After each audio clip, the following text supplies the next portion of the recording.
Katika kipindi tunakuletea wasanii. What's up my guys, I go by the name Rainams.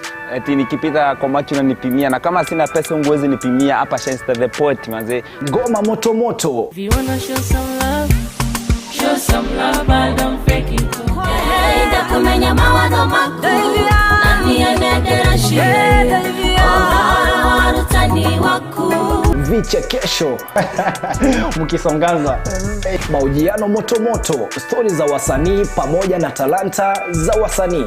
Fiki wa kasi gani kama wapatikani wakati wa shida.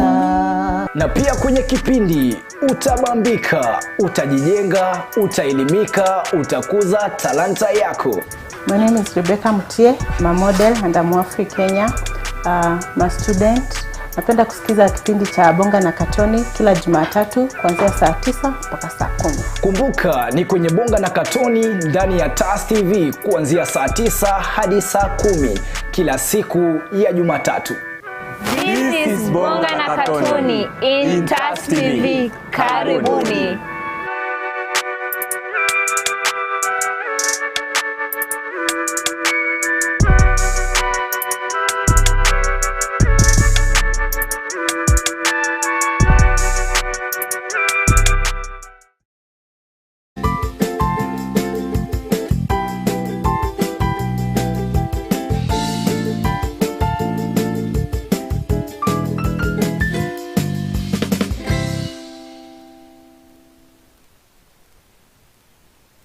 Okay, mambo vipi wapenzi watazamaji? Kwanza naanza nikisema ya kwamba tuwie radhi, manake tulikuwa tuanze saa 5 na nikiangalia kwa sasa hivi ni dakika moja imesalia kaweze kufika mwendo wa saa 7.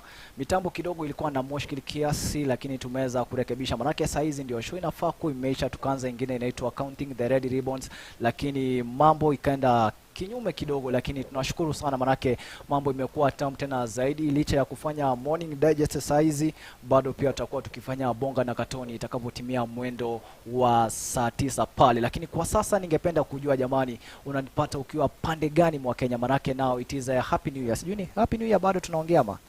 Haijaisha. Thank you very much. Kwa hivyo tuko hapa na mada ya leo ni tamu tena zaidi. Ni mada ambayo tunataka kujua safari ya uandishi sana sana wa vitabu. Najua kuna magazeti, kuna mambo mengi tena zaidi, lakini hii ya leo tunataka kujua sana sana kuandika vitabu inaanzanga aje. Kuna wengine wanasema niliota, lakini sasa leo tuko naye mtaalamu atakuwa akituambia ukweli ni upi katika uandishi wa kitabu. Kwa hivyo hakikisha ya kwamba mahali ambapo unanipata unaweza ukaniandikia comment fupi pale ukaniambia mahali ambapo unanipata ukiwa, na ni swali gani ambalo ungependa kuuliza yule ambaye tuko naye hapa studio. Nitakuwa nikimpea fursa kaweze kujiintroduce pale, na pia nikuwakumbusha kwamba kuna wale watu ambao mnatafuta shule za Kijerumani ama unataka kujifunza kuhusu lugha ya German pale, unaweza ukawasiliana na TAS College ambao wanapeana mafunzo ya German pale. Kwa hivyo kama wewe unanitazama pale na ungependa kusomea kuhusu masuala na German ama lugha ya Kijerumani pale, unaweza ukatutumia arafa pale, ama unaweza ukapiga simu kwa nambari ambao ni 0798 154 042 ama unaweza ukatembelea Nema Plaza second floor pale ukajiandikisha ili wewe ukaweze kuwa mmoja kati ya wale ambao mngependa sana kufahamu lugha za majuu, sana sana lugha kutoka German pale. Alright, sawa sawa, sitaki kuharibu muda, ningependa nikaweze kukaribisha mgeni wetu wa siku. Karibu sana. Asante sana. You look good eh? Thank you very much. Ujiambie kutoka asubuhi na mtu yeyote? Imagine bado. You look good eh? Karibu sana kwenye Morning Digest. Thank you so much. Ningependa ukaweze kujitambulisha ukiangalia kamera yetu pale, wewe ni nani na umetokea pande gani mwa Kenya na masuala ambayo unayafanya. Thank you. Hi everyone, my name is Ivy Mombi. I am a book editor by profession, born and raised here in Thika, Kiambu County. And I'm so happy and privileged that I get this opportunity to talk about an area that I'm very passionate about with Katoni. Thank you. Karibu tena sana. Wow, unajua kizungu umeipiga ile ya pua kabisa. So ni kizungu versus Kiswahili, kizungu Kiswahili. Kabla hatujaenda mbali sana, tuanze na uandishi wa vitabu. Unaandikanga bado Kiswahili? Unaweza ukaandika Kiswahili? Yeah. Yeah. Ushaandika moja ya Kiswahili? Bado. Lakini utaandika. Nitaandika. Nitaandika. Utaandika. Yeah. 2025 ni hapo. Yeah. So let us start the first question. How has the publishing industry evolved over the past decade, especially with the rise of digital media and self-publishing? That's a wonderful question. Yes. So the past decade has seen a tech boom. Yeah. Na hakuna side haikuwa affected, even Yes. the publishing industry. And we had to adapt. So tumezoea print, where we print a book like this one I have here in hard copy. But now over the last decade, as time has progressed, we have had to integrate with tech. We have had the rise of platforms that help readers access books electronically, thanks to ebook. Back in the day, mimi nikiwa shule nikianza sasa kusoma vizuri, my love for books, tulianza na Wattpad. I think most people know about Wattpad, we know about Kindle. So we find software books hapo sasa. And then we had another evolving thing. Learners waka grow, our readers pia waka learn. By the way, we don't have to read only, we can listen. Yes. We grew, kukakuja audiobooks thanks to a platform like Audible. So over the past decade, tech imeingia na imebidi to adapt. Yeah. Na ukiangalia katika uandishi wa vitabu, watu wengi ni aje unatafutanga mada ya kuandika? Manake kitabu si kama wimbo. Kuna mtu anasema ya kwamba niliota nikaenda kuandika wimbo. What now when it comes to books? Books, writing of books. Yes. It has to stem from a place of passion. Lazima upende kuandika, upende kusoma. Lazima ukwe, you want to tell a story. Yeah. And for you to be an amazing writer, you have to start with adequate research. Research the topic you want to write about, the genre you want to write about, you know. Mwandishi wa vitabu za watoto, yeah? Lazima ajue what are kids responding to wanapenda now. nini. Exactly. So that akienda kuandika, ataka ni story labda aliota, aweze kuibring forth in a way that kids can digest it. Yeah, so do your research, network with other authors. Watu ni wengi, industry yetu ni kubwa, and that's the beauty of it, and we are everywhere. Yes. We're ready to help. So we have events like book fairs, like one that we're going to hold here in Thika, from the 31st of January to the 2nd of Okay, February. na tukiangazia katika vitabu, ni kurejesha tu nyuma kidogo. Wakati ambapo tulikuwa high school, ulikuwa unapata, mimi nimesoma kitabu ilikuwa inaitwa Saga Tumbo Lisiloshiba. Hiyo ni kitabu cha kwanza. Tukakuja tukasoma kingine kilikuwa kinaitwa Kigogo. Na tunataka kuangalia katika uandishi wa vitabu, wakati ambapo ulikuwa unasoma, mwenye alisoma Kigogo, I think wengi wanafahamu sana chenye kilikuwa pale ndani, lakini what was written there, it is what we are facing now in the current now world hapa Kenya ama katika mataifa mengine ambayo yana develop. So the question is, nyinyi kama uandishi, are you prophets? Tuwezi jita prophets, not prophets per se, Yes. but we make informed premonitions, sorry for lack of a better word, yeah. So unaangalia what has been happening. This, whatever we're going through now, si mpya sana. Tumepitia pale mbele kidogo, si ndio? So authors just bring it forth. Unaona? Mtu anaandika about kitu ili happen, ama kitu anaona, anafania ili happen. Ama unaona venye world inatupeleka, unasema ya kwamba unaona kuna kona inakuja pale, acha niandike kuhusu hiyo kona. Yeah, but it takes a lot of intuition, ukwe in touch with what is happening.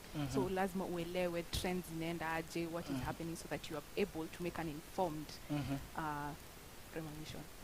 I know you are more passionate about writing sana. Na is it a must that una meja na the real stories? Manake mimi naweza kuandika story labda ni si kitu ambacho kina happen, si kitu ambacho ni real. So sana wakati ambapo unaandika, do you measure with what it is happening, ama unaweza tu create ka story tu bora tu kwa interesting na watu wanaweza wakanunua and then you hire it out? Yeah. And that is the beauty of writing. Hata ikuwe ni story umeketi chini ukatunga, that is what we call fiction. That's why I was saying ina depend na genre ile unafanya.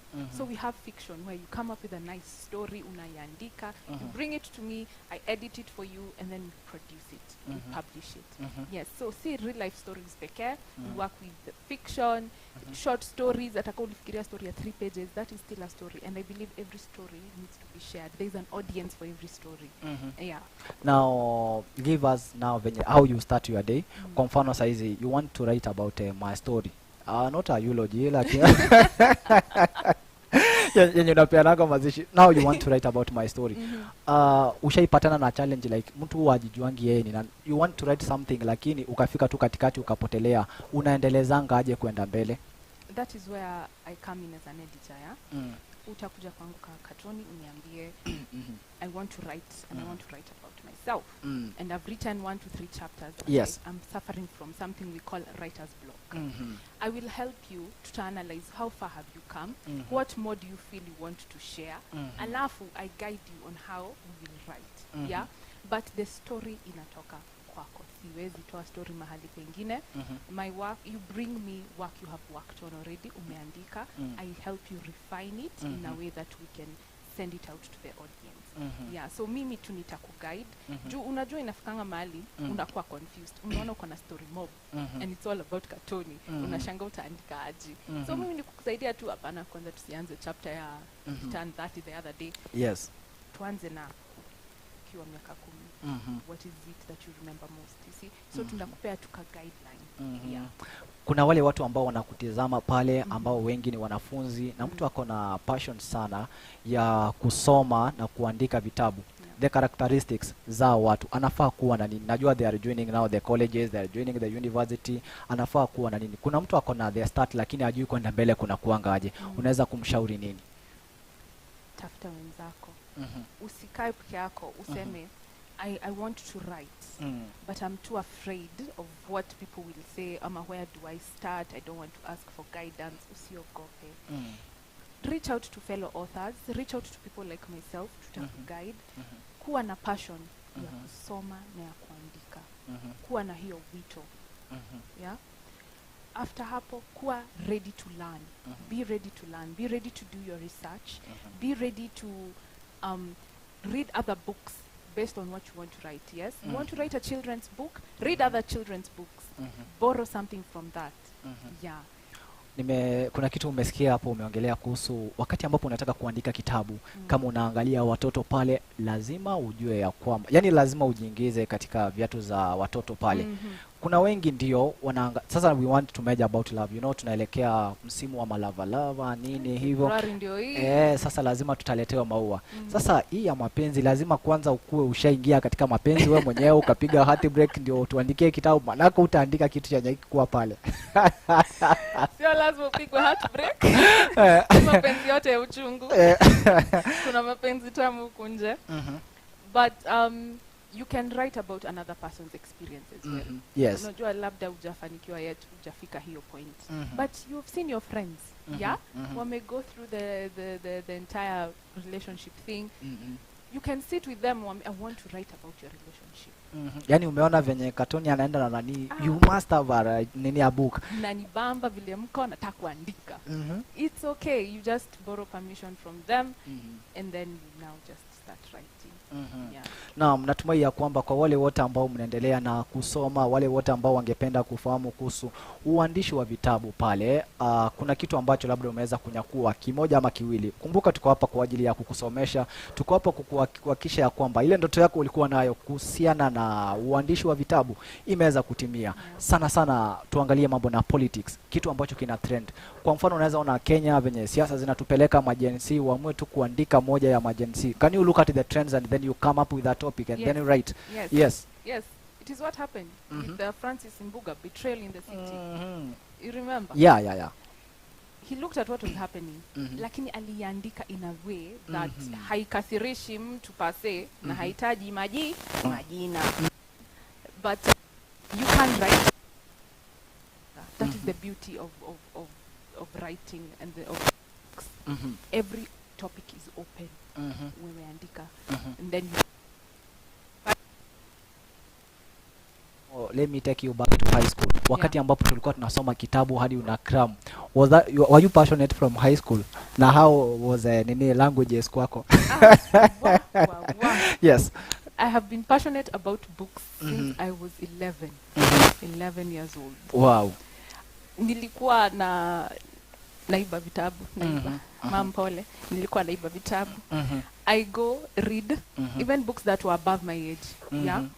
And with time, nikalan, but this is something I'd like to do with my life. And I dedicated my time there. Na languages nilikuwa na charaza. Sikuwa nacheza. Uko unacheza na English. I'm actually, I actually pursued English and literature in the university. Wow. Yeah, Congratulations. Thank you so much. Yeah. Wow. Sawa, tunaendelea vyema. Wale ambao mko na maswali mnaweza mkauliza pale katika mtandao. The publishing process. Can you take us the process of publishing a book from submission to the release? Yes. Yes, it's a very interesting process. Yes. And it's a labor of love. That's what I like telling my authors. It is a labor of love because you have to dedicate time to it. You've written a book. Yes. You have your manuscript. We call it a manuscript. The draft. You have your manuscript ready, and now you're wondering, where do I start? Yes. You start scouting for publishing houses. Like the one I am a proud owner of, Aurora Publishing. Yes. You come to us and you tell us, this is my manuscript, and I'd like you to go through it and tell me if it's something you'd like to pursue. That is number one. We call it submission. You submit your manuscript. We now go through it. Yeah. We check, does the book have market value, and is it something relatable? Is it palatable to our audience? If it is, we now acquire it. Acquisition, that is step number 2. We acquire it, and most cases tuna offer hadi contract. Yes. Come into a binding contract. From there we now move to process number 3, editing. And that is my forte. Hapo sasa ndio kazi iko. Hapo ndio sasa mimi niko. Yeah. We go through your book, tunaangalia flow, character development. You know, are we staying true to the author's vision? Yes. You know, in editing, that's why it takes a lot of time, by the way. Editing is rahisi. Si rahisi, and Yeah. it's the process that can take a lot of time, followed by production, because ni back and forth. It's constant communication and collaboration with the author. Yes. Ndio you stay true to the author's vision, you work on it, refine content. Kuna vitu tutatoa, kuna vitu tutaongeza. That is step number 3, editing. Yes. We now move to step number 4, design. Now we now take the book from my hands to my colleague. His name is Levi Osano. He does design, where we now come up with the cover art. Yes. Yeah, the cover like this one. Yeah. We now go to the internal layout of the book, vile kitabu itakaa ndani. That is still under design. Yes. This is where we discuss with the author, unataka kitabu yako represent nini, and the design is very critical, it's very crucial. It's the first impression of a book. Yes. When you walk into a library or a bookstore, uone hii kitabu hivi, hii ajua ndio itakwambia kama utanunua ama utanunua. I know we say don't judge a book by its cover, but we usually do. Yeah. And it's okay. And that's why design is very important. That is step number 4.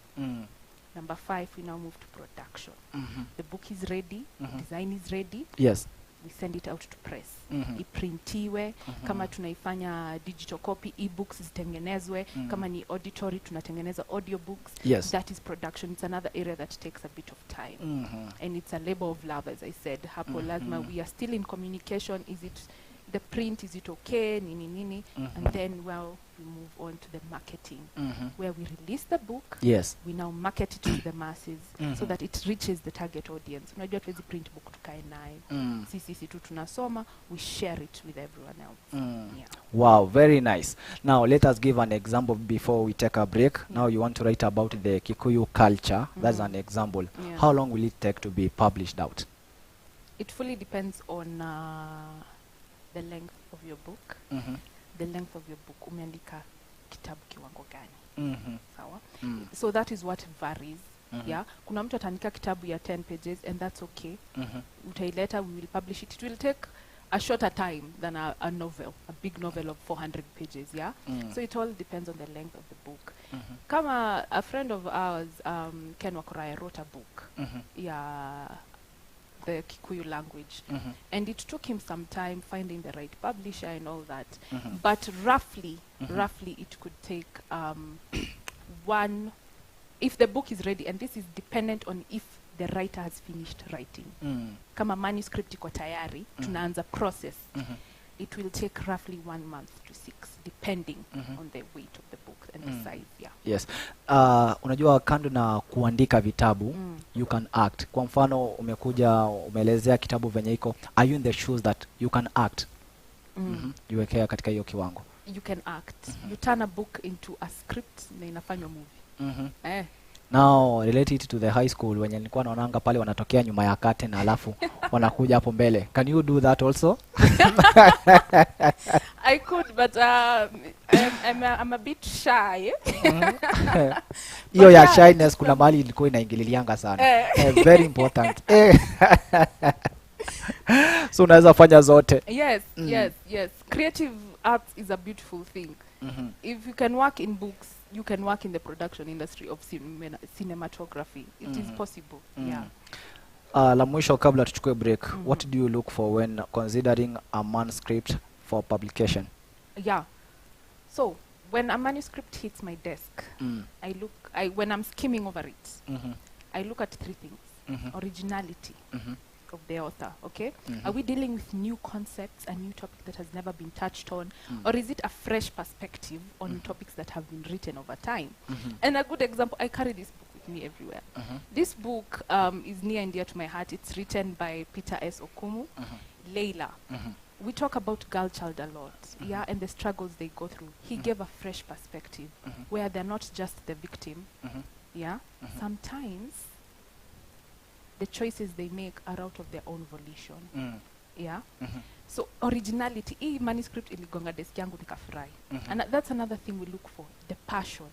Is it getting me excited? Ignite a fire that I want to work on this book. It has to hit the shelves. I'm so excited. That's another thing. The writer, ameandika vipi, writing style yake. It has to have strong writing in a way that I don't have to change much. Your voice still comes through. I don't have to shift everything. I tell you now, this manuscript, we are going to rewrite it. No. Umeandika vizuri, strong authorship, like with Peter. An amazing writing style. Yeah, these three things. Yeah. Na kwa mfano ndio kuja up now with a good picture about a certain thing that you want to write. Do you even visit the area? Let us say now you are going to write about the Maasai culture. You are in Nairobi. Yeah. You don't know more about the Maasai. On your research, will you go back to Maasai, you interact with the people, and you know what you are going to write? Yes, it's important for authenticity. See, uandike jaba, you have Kitu to go real. to the ground, understand your culture ikoaji. We do not write about cultures that we don't know about. Go. That's why it's very important when you're writing, research. Underground, elewa hii culture ina function vipi, so that you can bring forth an authentic representation. Yeah. Wow, shikilia tu hapo kidogo. Asanteni sana kwa wale wote ambao mnaendelea na kujiunga pamoja nasi, na kwa wale wote ambao mnatizama kufikia sasa hivi. Tunaongelea kuhusu maisha ya uandishi wa vitabu, yani tunajiweka pale na tuko naye mwandishi hapa ndani, ndio maana anatuelezea kutoka step 1 hadi mwisho. Najua wale wote ambao umemaliza form 4 kuna labda wenye wangependa sana kujoin na uandishi wa vitabu pale. Sasa tuko hapa ili tukaweze kuelimisha na ukaweze kufahamu mengi zaidi kuhusiana na uandishi wa vitabu pale. Kwa hivyo kama uko na swali lolote ambalo ungependa kujua kuhusiana na uandishi wa vitabu, unaweza ukatutumia hapa hivi na tuko hapa ili tukaweze kujibu. Usiende mbali mpenzi mtazamaji, tukirejea tutakuwa tukimalizia na pia kuongelea mengi tena zaidi.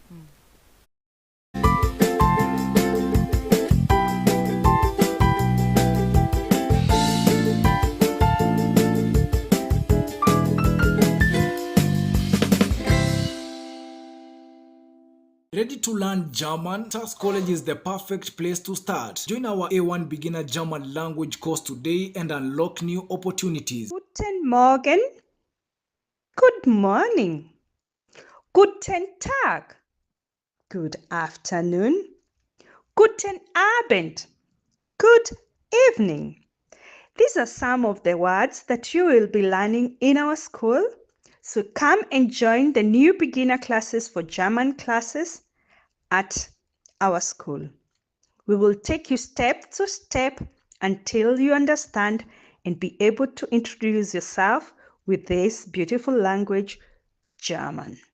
Whether it is for travel, career, or personal growth, TAS College has you covered. We are located in Thika Town along Kenyatta Highway at Nema Plaza 2nd floor, opposite Thika Bazaar. Ready to begin? Call 0798-154-0422 to enroll today. Whether you prefer online or physical classes, we have got the ideal learning option for you. TAS College, striving through talent.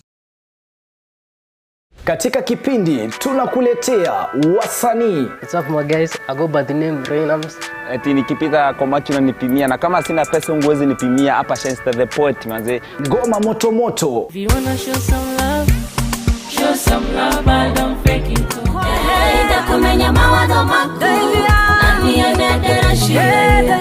Oh, tani waku. Vichekesho mkisongaza, mahojiano moto moto, stori za wasanii pamoja na talanta za wasanii.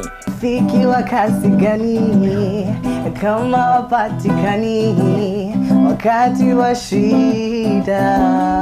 Na pia kwenye kipindi utabambika, utajijenga, utaelimika, utakuza talanta yako. My name is Rebecca Mutie, I'm a model and I'm Afri Kenya. I'm a student. Napenda kusikiza kipindi cha Bonga na Katoni kila Jumatatu kuanzia saa 9 mpaka saa 10. Kumbuka ni kwenye Bonga na Katoni ndani ya TAS TV kuanzia saa 9 hadi saa 10 kila siku ya Jumatatu. This is Bonga na Katoni in TAS TV. Karibuni.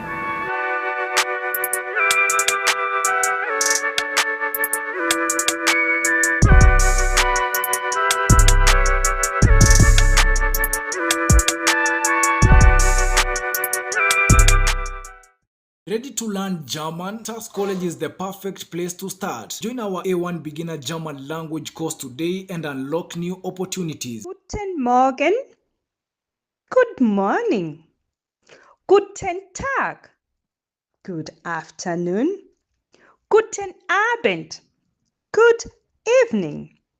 These are some of the words that you will be learning in our school. So come and join the new beginner classes for German classes at our school. We will take you step to step until you understand and be able to introduce yourself with this beautiful language, German.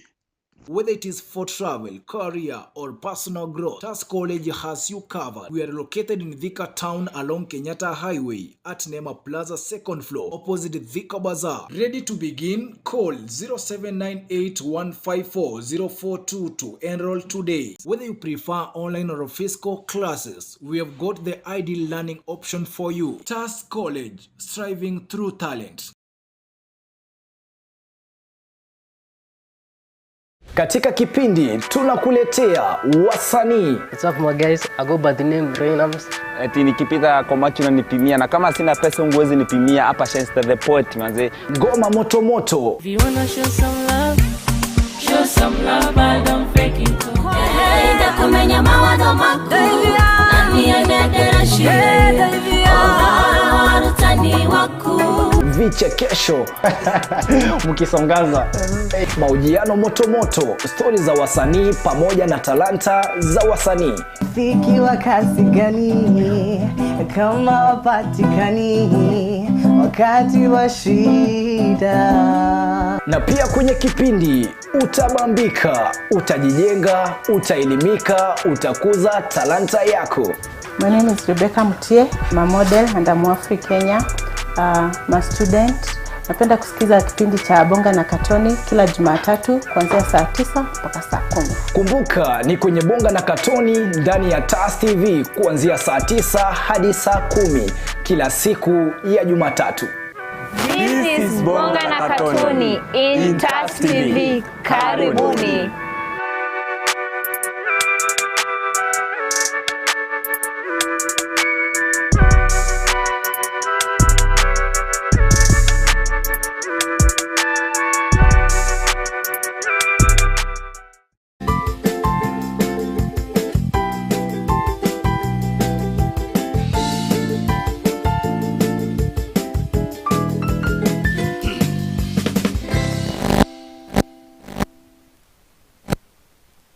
Naam, karibu tena wapenzi watazamaji. Kwa wale wote ambao mnaendelea na kutune in, tunasema asanteni sana, lakini pia kumbuka ukitune in pia kumbuka to subscribe to our channel pale TAS TV official pale, subscribe to our channel TAS TV official pale, follow, like, share, comment na mambo itakuwa tam tena zaidi pale. Na pia ningependa kuwakumbusha wale wote ambao mnaendelea na kunisikiza pale, najua kuna watu ambao mngependa kufanyiwa adverts zile nzuri, yani ma editors wale wakali.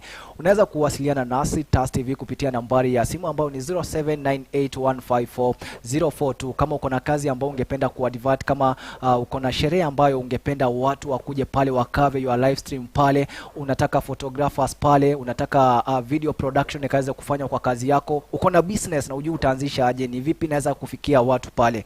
Sasa tunakuambia kwamba TAS TV tuko pamoja nawe, tumekushika sasa mkono. Unaweza ukawasiliana nasi kupitia nambari ya simu ambayo ni 0798154042 pale, na ukipiga nambari ya simu hiyo utakuwa ukifanya nini? Utakuwa ukiwasiliana nasi na tutakuwa tukisaidia pale. Pia najua ya kwamba wanafunzi washafunga, kuna wale ambao wanataka kwenda kusoma abroad pale, unataka kwenda kusomea huko German na ujui lugha ya kule jamani. Sasa usiende pale ukasengenyo. Unaweza pia kuwasiliana na TAS College pale ukaweza kujifunza lugha ya Kijerumani pale na lugha nyingine za Kiarabu mingi pale, lakini sasa nataka tuingie na lugha ya Kijerumani pale. Unaweza ukawasiliana nasi pia kupitia nambari ya simu ambayo ni 0798154042 pale. Ukiwasiliana nasi TAS College pale utakuwa ukitupata na tutakuwa tukikusaidia pale. Kwa hivyo wakati huu kabla hujafungwa jamani, unaweza ukawasiliana nasi. Shukrani sana kwa wale ambao umetune in pale. Nikiingia pale katika YouTube namuona Florence, namuona Gloria, namuona Silbons.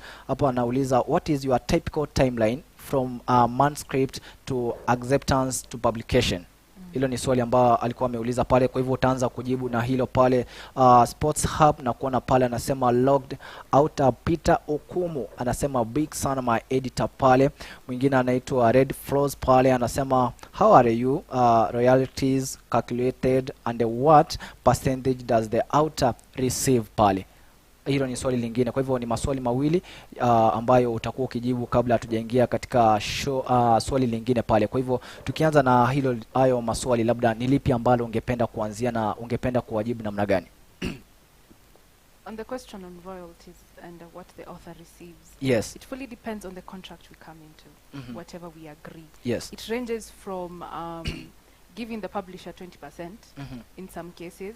In other cases, you give the author up to like 40%, but it depends fully on the contract we agree upon. So hii ni vizuri, it ranges according to the author.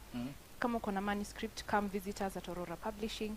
We will have a discussion and we will come into a contract that is beneficial for both parties, especially the author. Yes. Our plan is to protect the author at all costs.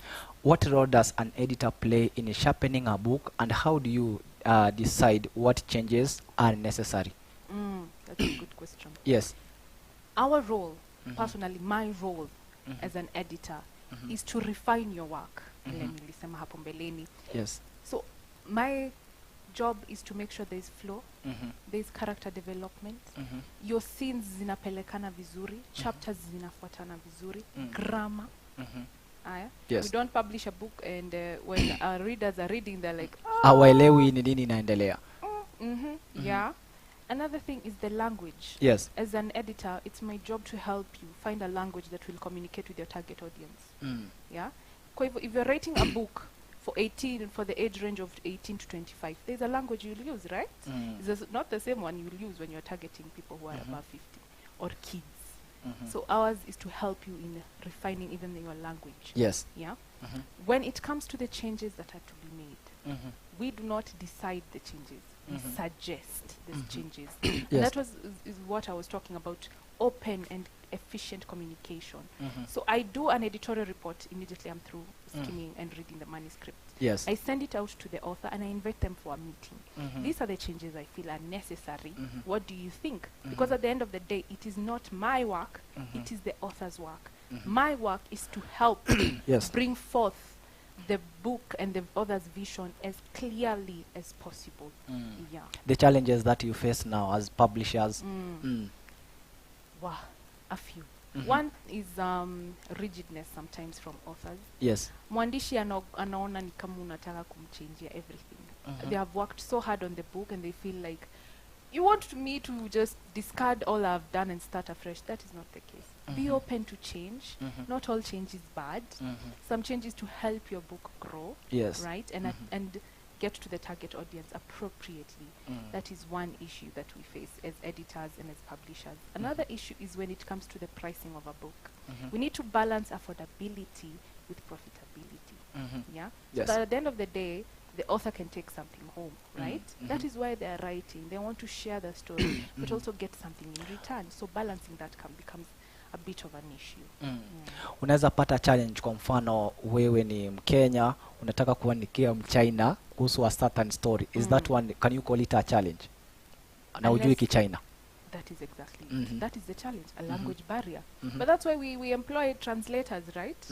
So you've come to me as a Chinese national and you want to write a Chinese book, but you're in Kenya and you feel maybe I will not find a publisher who understands. With my team in Aurora, we work with efficient translators who will sit down with you, help you translate your book, and still make sure that they carry forward the message. You know, a lot of things can get lost in translation, yeah?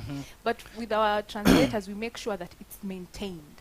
Iko utaisoma in Chinese or in English, Kiswahili, whatever language you choose, the message remains. Wow, natumai ya kwamba kwa wale natumai ya kwamba ushapata jibu wewe mwenyewe. Swali lako jamani, nafahamishwa kwamba kuna maswali ambayo tayari yashatumwa, tutakuwa tukiangazia hayo baadaye. Lakini kwa sasa, what advice will you give to aspiring authors trying to get their first book published? I love working with first-time authors. Yes. It's amazing. I'm working with a 12-year-old kid and he's going to be a first-time author.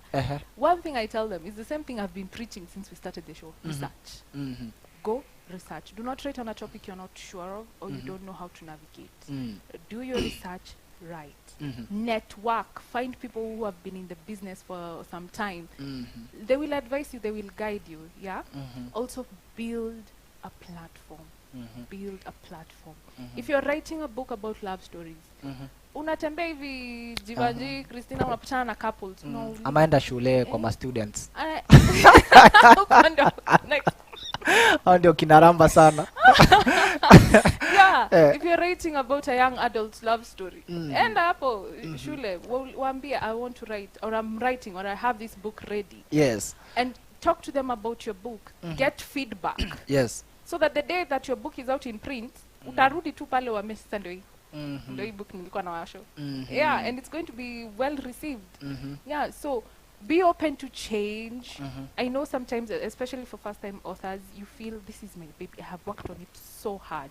If I take it to an editor, ataikatakata yote. That is not the case. We are here to help you, to refine it. So siogope.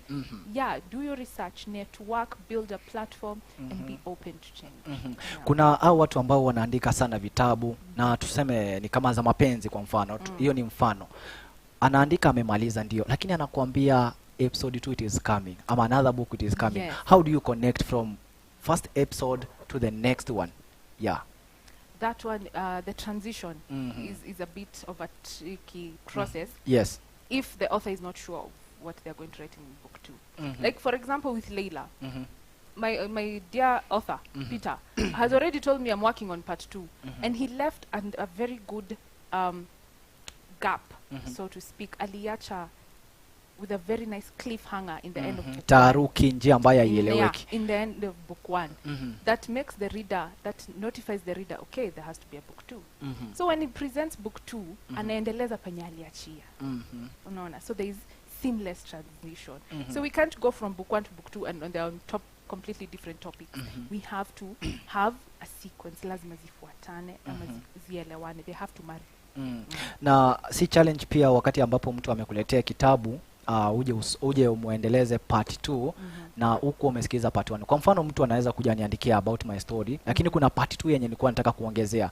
Huyu mtu labda alienda, labda akapotea ama akakwama mahali alikwama. So how do you connect? Manake are you going to read the first story so that you can have the information ndio uendeleze ya pili, ama huwa mnafanyanga aje katika industry? It is important. Even if you published with another publisher, your book 1, and you want to publish book 2, you have to bring the original manuscript of book 1 so that we are able to give a seamless transition. Hatuwezi, hiyo ni kama kukimbia kabla hujatembea. Yeah, so we have to have the first book you published so that we can help you transition to book 2. Yeah. Wow, natumai ya kwamba watu wameweza kufahamu. Swali lingine ambalo wakati ambapo unaandikanga vitabu, how do you come up with a good topic? Mtu amekuja, unaweza kuwa umenipea story mrefu lakini you don't have the topic, and how do you handle that case? We handle it with a lot of delicacy. It's all about respect when you're working with your authors. So the author has written, and they have written a lot, but there's no one main topic, yeah? So I sit them down. This is how I usually go about it. I sit them down and I explain that you have touched on A, B, C, D, but there's no one main area. So I would make a suggestion. Either go back to the drawing board, find the main thing you want to address, and then bring everything else to complement. And usually that sets an author back. And it has to be done. Yeah. Wow. What strategy do you use to promote a book once it is published? It is another question. Yeah. The strategies we use, they vary. They vary. One of my favorite things are launches, book launches, events. Literary events. They're amazing. It's a good place to promote a book. Like the one we're going to have, we've encouraged authors, carry your books. Yeah? So that if you've worked on it and you feel it's not getting to its target audience, this is the time. In this day and age, we have to accept that social media is here, it is here to stay, and it is here to help us. So we promote books on social media. For example, a good example is TikTok with Book Talk.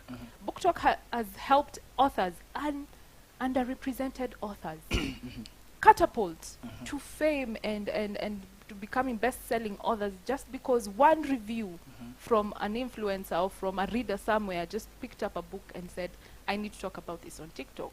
So we let us use social media. It is here to help us. People use social media, TikTok, market your work there. Yes, post it there. Let it get to its target audience and be ready to receive the reviews and the feedback.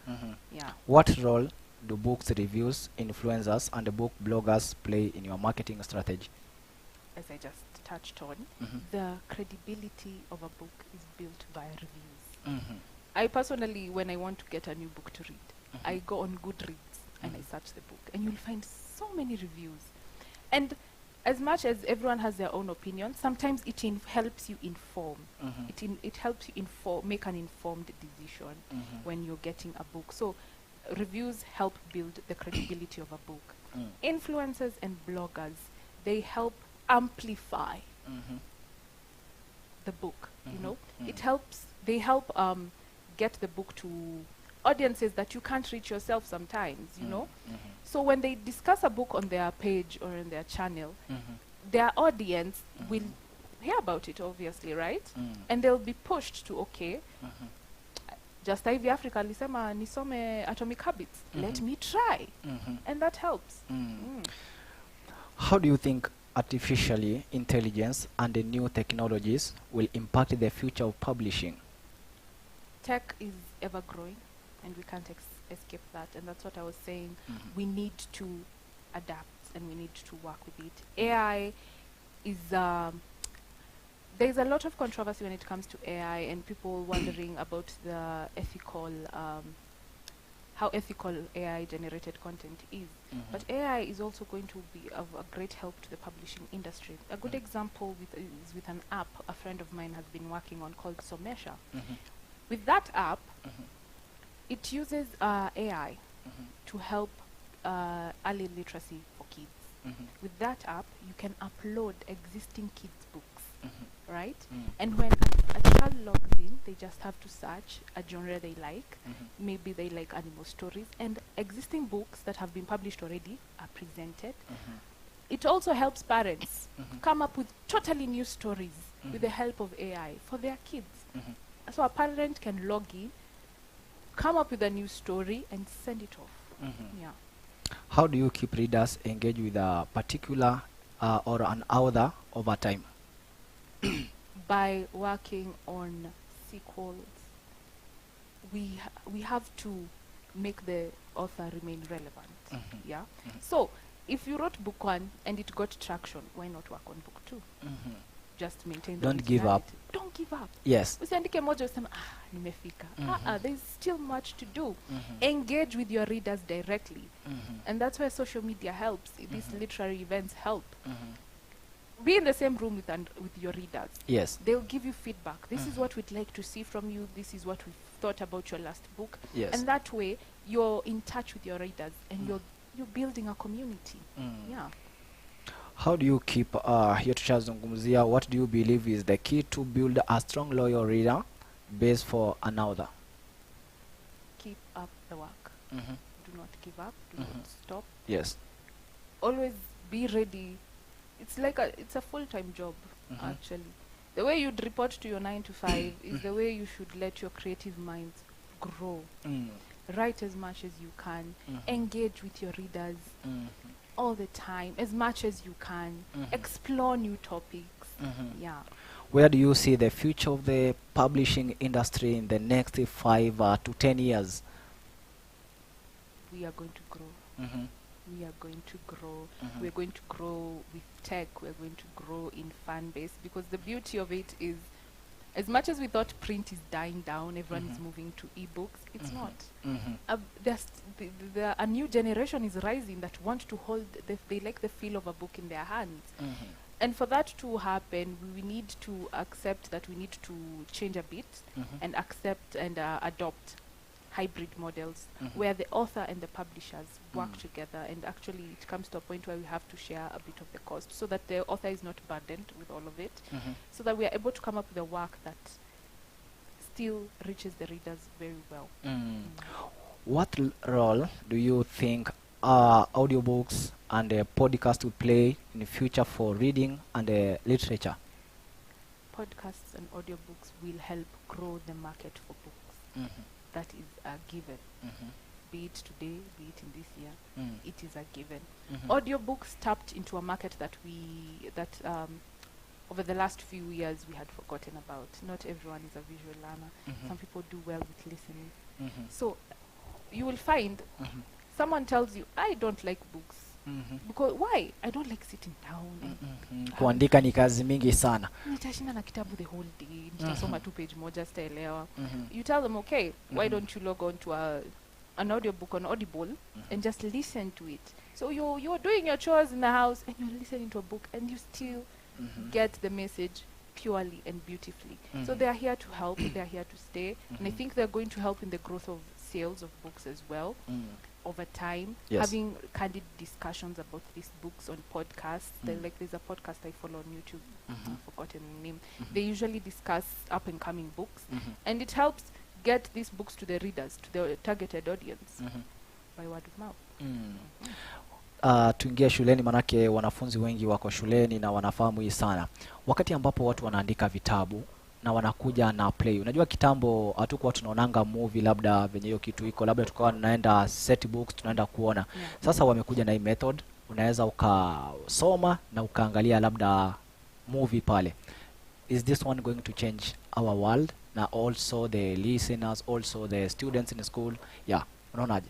Kuna mtu ndiye ako well in kuangalia na ndiye cram, na kuna mtu akisoma anaelewa. So how do you see this one?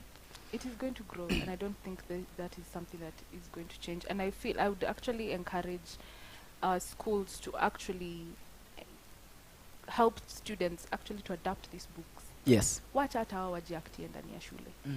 Give them like I remember in my school Mogari Girls, ilikuwa mali tulipewa kila mtu kigogo. Ambia go. Pangeni vile mtayact, mkuja mtu present. So umesoma kigogo? Kabisa. Tulikuwa shule moja. Yes. Yeah. So it's going to, I think actually it should be made somewhat mandatory. Let kids act out, especially plays. Reading a play and watching a play, it hits different. Yes. On different levels. So let's just keep working on that. And if possible, let us fund it. Let's actually make the adaptation of books into plays and into movies are mandatory for drama clubs in school. That's what I would say. Wow.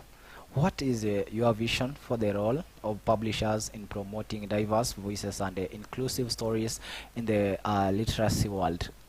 It is our job as publishers to give our authors a safe space. We don't have to agree on everything. We Yes. have diverse opinions, right? But I should not shut you down as an author just because I do not agree with the topic you're working on. That is not my place. Let us provide a safe space for authors to bring authentic works. Let us work with various cultures, you know, tusikwamilia mahali pamoja. Let us work with different cultures. Let us encourage authors to be candid as possible, to discuss topics that would otherwise be seen as taboos, you know. Right. It's our job as publishers to market these books and Yes. to provide a safe space for the readers and the authors. Wow. Now the last question. Is there a qualification in order to be an book editor, ama ukitaka kusomea vitu kama hizo, like ukitaka kusomea kama ni accountant unaambiwa sijui kuwe na A in chemistry sijui nini, hii pia iko na qualification? As long as I know to write and to talk, can I fit in those shoes? You have to be good in languages. You have to have a love for the language. Yes. Yeah, I personally have a deep-seated love for English literature, English and literature. I thrived even in Kiswahili. I am exploring other languages. I'm about to become a student of German in your school as well. Wow, welcome. I love languages, so you need to have a love for the languages. You need to have a passion for books. Yeah, usikuwe ni mtu wa kuchoka haraka na kusoma. Because like for my work week, I will have 3-4 manuscripts that I have to send out editorial reports on, and reading is not easy. There's actually a limit where you're not supposed to read over, I don't know, especially if it's for work, a few pages a day. I don't remember if it's 20 or 30. It depends on the day for me. But you'll have a lot of work, so you must be willing and able to put in the work to read a lot, because it's a lot of reading. Niko katika comment section. Naitwa nani? Anaitwa Linda John. What made you want to start your own publishing house instead of looking for employment in establishment publishing houses? What make Aura different? With Aura, I have worked in the publishing industry for a while, and I worked with other publishers, and I felt there was a gap when it comes to providing a safe space for authors. There were topics they were hesitant working on. Yeah, so I sat down and decided it is time that I play my part, and I established Aurora Publishing for that, so that authors have a safe space where they can bring whatever book. Usishtuke topic, we will work on it. We will guide. With Aurora, we are author oriented. It's about the author. Yes. Our job is to help the author reach the target audience, see their vision come to life, and promote them as much as we can. That gap really it really hit me hard, and I decided I will establish a place where my authors are safe, their needs are catered for, while still making a profit.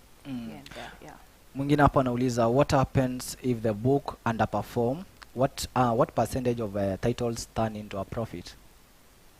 It completely depends. That is the same question with the royalty. It completely depends on the substance of the work. So sometimes you will see that you printed so many copies, yes, but you don't have a place to sell, or you've exhausted all other places. That's why inafika mahali author anasema, I worked on a book and I only sold 100 copies. So what? Why should I continue? Keep going. Keep going. Find new areas. And usually, if a book is very good, you can turn almost 40% of your books will sell. Yes. Very fast. Especially at a book launch, they will sell very fast. Yeah. Wow, natumai tumejibu hilo, what happens if the book underperform. Natumai hilo ushaongelelea. Mwingine hapa anaitwa Onyango. How could technology be helpful to you as an editor to reduce the time to edit on a book and increase the volume of the works you edit? Tech has come to help. Back in the day, we used to have a physical manuscript with a pen. You go underline everything. But right now, with I usually work on my laptop, and thanks to apps like Hemingway Editor and Grammarly and Pro Writing Aid, it helps just isolate some of the issues, the surface issues, very fast. So I'm able to deal with those faster, and I'm left working with the concrete things that tech can't help me with, like understanding the flow of a story and understanding an author's vision. That is solely on me. Yes. But tech has really helped, and it has cut back on the time that we take to edit a book. Yeah. Wow. Mwingine anaitwa Anyango the same Kara Mimpress anakuwa na Esa wa King of Condom anasema counting the red ribbons. Good work indeed, a nice book for me. Kwa mpigo tena sana na kuona hapo. Have you ever faced legal issues with an author or their work? If so, how were they resolved? I've never faced legal issues with an author. I'm very strict on the contracts that I come into. We make sure the legal part is covered. Yeah. How can the true creative potential of a story be measured before it is even published, given the infinite variability in our reader preferences, cultures, and context? I usually encourage my authors, especially if it's a creative work, it's a fiction book, find a focus group. Okay? Hang out with a few of your readers, get 3 to 6 who are very conversant in that genre. Present your book, your dummy, or even your manuscript, your refined manuscript that has gone through the hands of an editor. Present it to them. They will give you good feedback, and it will guide you on the way forward. Because measuring creativity is hard. I don't even think it's possible. Yes. But their feedback will tell you whether you have met their expectations. Venture na kuona, thank you very much. Ni nini watu wangependa kufahamu labda hatujaguzia? Manake niko na kama dakika 5 kabla nimaliza show yangu. Ni nini watu hawajajua labda hatujaguzia wangependa kufahamu kupitia uandishi wa vitabu? We have events all the time, and I think it's important that we participate in them. We have books fairs in Sarit Center and everywhere. Attend. Don't see it as a waste of your time, especially for people who love reading. Attend these events, and it's not impossible, and it's not impossible to become a best-selling author. It is quite possible. You just have to put in the work and find a team that values you and that helps you meet your vision. Every story is worth writing, and every story has an audience. Natumai kwa watu ambao wanapenda sana kutravel, wao wanakuanga na ka notebook mahali pia wao wanaandikanga. They are good also editors na writers whatever. We will come up with a very beautiful maybe your journal, your travels and all that. We can come up with a very nice travel book that will inform people on where to travel and all your experiences. Yeah, it will even turn into a travel guide. Everything is possible. That is the beauty of this life. Nothing is off limits. Yeah. Asante sana kwa kuja. Nimeenjoy sana na nakukaribisha tena na tena. Tukaweze kuzungumzia masuala tena mengi. Najua tunaweza kuzungumza mambo mengi. Sasa next labda utakuja kuniambia your best story yenye ushawahi andika na veje watu walichukulia. Lakini sana manake unaweza ukanitafutia moja kuhusu mapenzi hivi, tukuje tupige moja hapa hivi. Valentine's tuone kama tunaweza saidia moja ama wawili pale. Watu wanakufa na depression, so uandike tu vitabu, mtu anakuwa pale. By the way, nilikuja kugundua ya kwamba even if you want to marry, hata kama unataka kuoa, lazima pia kuna vitabu zinahusu marriage. The wife that I want. Lakini the wife that you want. Na kuna nyingine ilikuja inasema how to kill a man, lakini sitaki kuongelelea sana malaki hiyo. It was shocking me. Manze, unaweza kuambia nini watu wanaingia Valentine's? Love is a beautiful thing. If you have it, good for you. If you've not found it, like myself, utapata. Ipo siku. It's a beautiful thing. And if you have a story that you'd like to share, feel free.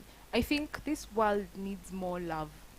We'll never have enough love. So write about it. Share it with the world. Encourage people somewhere. Yeah.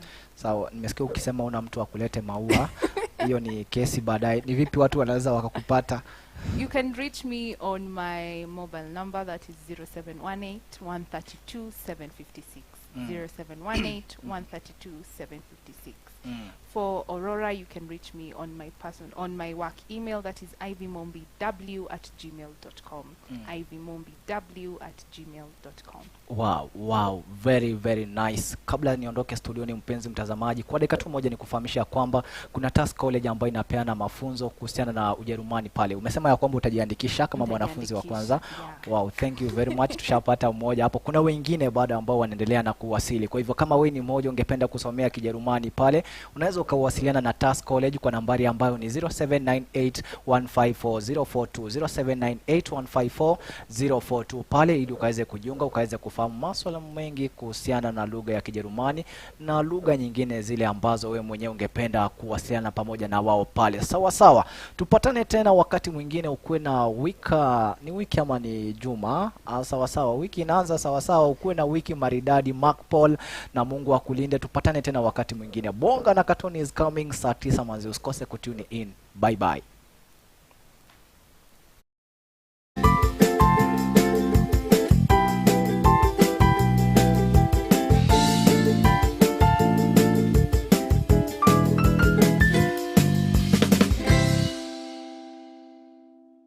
Ready to learn German? Task College is the perfect place to start. Join our A1 beginner German language course today and unlock new opportunities. Guten Morgen.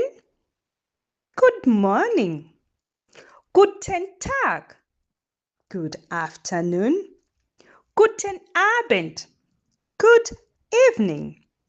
These are some of the words that you will be learning in our school. So come and join the new beginner classes for German classes at our school. We will take you step to step until you understand and be able to introduce yourself with this beautiful language, German.